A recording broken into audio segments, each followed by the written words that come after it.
I strongly believe that Halo as a franchise would be better off today if 343 left Master Chief and Cortana in cryosleep on that spaceship, because as soon as these two characters woke back up, everything went wrong. And when you think about it, Master Chief's character does come with a lot of baggage. He brings so many associations with him. Like if he's in your game, you gotta have the traditional Halo art style, traditional Halo music, a lighthearted yet serious tone,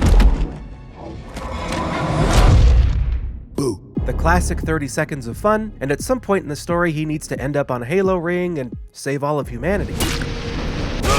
Master Chief's presence in these games has tethered 343 to a predictable formula, and it is actively limiting the evolution of the entire franchise. And 343 has made attempts to evolve Master Chief as a character, but so far I don't think it's worked out in their favor. Our once silent and stoic protagonist suddenly became quite the chatterbox. What? Not only did he speak more during cutscenes, but he did so with far more emotion than we were used to. You know me. When I make a promise, you keep it. Sir, we've seen what the Didact is capable of. If we let him leave this world, humanity will be at risk. And he even started talking while the player had control of him. Are you gonna be alright? Which was something he never did in the original trilogy. See? Chief's defining characteristic trait was that he had almost no character, and for that reason he became a vessel for the player, a means for the player to connect with the game. One of the keys to the success of the story is we didn't pump a lot of time into figuring out who the Master Chief was and why he was a ghost in the shell. We thought he is a husk. He's a big green suit of armor that you move around. Master Chief is human. He's not a machine. He's not a set of armor with a big weapon. He's a human with resilience. And this alone shows how little 343 understood about the franchise they were given. Chief was a blank canvas who had a soft spot for Cortana, as she struck his Oedipal nerve, for she had the same voice and body as Halsey, the woman who practically mothered him. Or at least that's my running interpretation. But that's the beauty of a blank canvas, isn't it? You get to fill in your own gaps to deepen the character, both consciously and subconsciously, thereby unconsciously putting yourself in the Master Chief's boots. And before you know it, you're completely engrossed within the world, the characters, and the story. So when the Master Chief himself became a character, we could no longer become the Master Chief. Those gaps we filled in were now gone, which only served to distance us from the game itself. Now, if they were to have focused on a different character or created a new one altogether, this wouldn't have been a problem because they wouldn't have been blaspheming on pre-established lore. But of course they had to bring back the Master Chief, probably because they figured his brand recognition would sell more copies, blissfully unaware of the responsibilities that come with making drastic changes to a character that was so iconic and whose story had more or less come to a close. Narratively, there was nothing left for him to do. Master Chief had served his purpose, and now it's time for me to serve mine. I genuinely believe that I was put on this earth to tell you guys about World of Tanks. From the developers of Sky of Plains and Boats of Water, World of Tanks is an award-winning multiplayer online action game dedicated to armored warfare, with over 600 armored machines to play with and over 30 detailed battlegrounds. And believe me when I say that I would much rather play World of Tanks than Halo Infinite. And like Infinite, World of Tanks is free to play on PC, but unlike Infinite, it actually has a healthy, thriving player population. People have been coming back to this game for years, so there must be something to it. Defeat will make your enemy feel a white-hot fury. So whether you're a stinky pit, or you go to the gym a lot and are now LaBeouf, I want you to feel the Bernthal by clicking my link in the description for World of Tanks, because if you do, you'll have access to an entire world of tanks. We're talking tank tops, Shark tanks, British premium heavy tank Excelsior tier 5, which I just shed 5 tears talking about because it makes me so emotional. You'll also get 250,000 credits and 7 days of premium access, along with these 3 premium tanks to test out. So click the link in my description to check this thing out. I owe World of Tanks a world of thanks for sponsoring this video.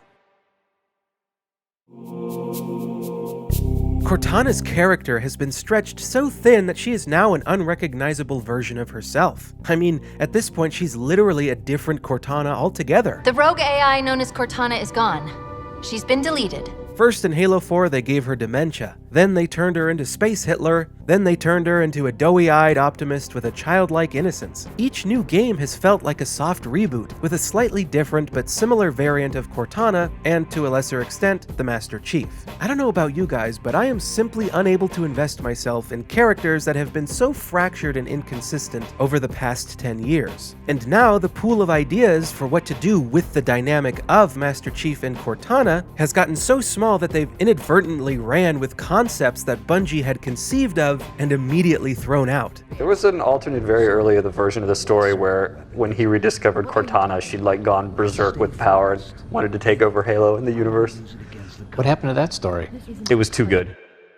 Now, before 343 took over, Bungie was actively working toward expanding the Halo universe, and they were doing a pretty good job of it too. First, they came out with ODST, which didn't have either of those characters, and the fan base holds that game in a very high regard, rightfully so too. At the time, it felt so refreshing. There was an emphasis on exploration in a semi-open world hub, a feeling of intrigue and loneliness. It had one of the best soundtracks in the entire series, and playing as a ragtag group of ODSTs felt drastically different from playing as a humanity-saving super soldier. Halo Reach, which followed, was held in an even higher regard. Master Chief and Cortana only showed up for a total of like 10 seconds, yet still, Reach sold incredibly well, and it went on to become a fan favorite. The community loved the story for once again trying something different, they loved the multiplayer for its arcadey chaos, and they loved custom games because they lent themselves to infinite possibilities thanks to the Forge mode. No, not the kill ball, you fool!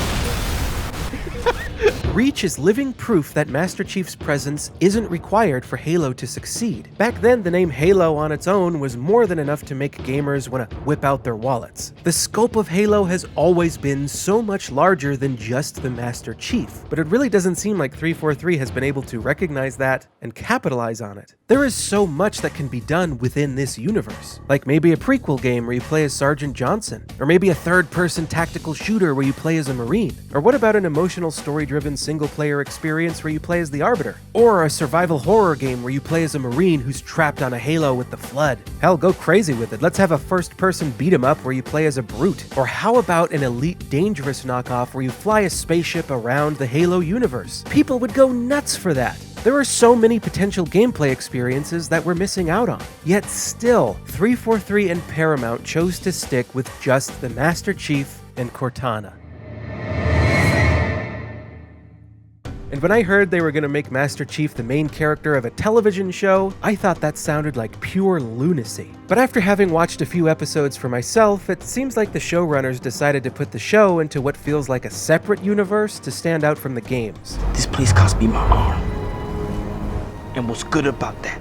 But because it still has Master Chief as its star, the show is forced to adhere to the same old formula. Because I'm sure at some point in the story he ends up on a Halo ring and saves all of humanity. Only this time he takes his helmet off a lot, is extremely emotional, and has consensual intercourse with a human woman who happens to be with the Covenant. I was never, ever able to shake off how strange it felt to see the Master Chief be portrayed in this way. Everything about his character is antithetical to the Master Chief from the video games. But to their credit, you can't have a stoic blank slate as the main character of your TV show. That'd be boring. And that's the problem. Master Chief doesn't make for an interesting television character, which is why they had to make fundamental changes to his character, meaning he is nothing like the Master Chief we've been familiarized with. If you're gonna put him in a show or a movie, Master Chief needs to be on the sidelines, appearing only when necessary to finish a fight. Halo was a game made for an era that is no more. An era where AAA games weren't strictly just business, but they were also passion projects for the developers working on them. Bungie cared deeply about their games, and the finished product reflected that. Whereas today, most mainstream games are simply products that are to be consumed. And in my mind, that's exactly what Halo Infinite was. Nothing more than content. A game whose sole intention was to keep people subscribed to Game Pass. Now, they did a piss-poor job of keeping people engaged, but the attempt was still still there, with several multiplayer seasons that have battle passes you're meant to purchase, the trickling of additional content in the form of new maps and game modes, with the occasional story DLC here and there. And of course, to make those DLCs possible, they had to hit the reset button on Chief and Cortana's characters so that they could take the story into a more sustainable, milkable direction. One that is meant to continue for 10 more years, and if you ask me, they need to forget about the reset button and start thinking about hitting the delete button instead. Because if the next 10 years is going to be anything like the past 10 years, you guys are in trouble. As somebody who used to be part of the Halo community and is now sitting on the sidelines watching everything unfold, it seems like the Halo fanbase refuses to accept that Halo will never, ever be what it used to be. They've put their faith in a studio that has not only continually failed to deliver, but has shown a gross incompetence in terms of planning, game design, and storytelling. Halo's glory days are far behind us, and a small reason for that being the case is because they keep dredging up the Master Chief. They keep trying to find new situations to put him in. They keep trying to think of more ways to threaten the fate of humanity so that he can save it. And to me, at this point, it all feels so played out and forced. But if they take the Master Chief out of the equation, I think things can only improve. 343 would be free of the burden and expectation that comes with playing as the Master Chief. The franchise would have room to grow and organically find itself again. The fanbase and 343 would have room to experiment and try something different, because whatever they're doing now clearly isn't working. So this was just a short little video of something I've been thinking about for a couple of years. I guess it's a little different for this channel. Some of you might have noticed that there was no live action in the video. And now the live action segments aren't going anywhere because I love doing them, but not every video will have live action going forward. It will be featured in the bigger videos or wherever it feels necessary. Let me know if you guys would want more content like this, and I'll see you guys in the next one. Bye bye.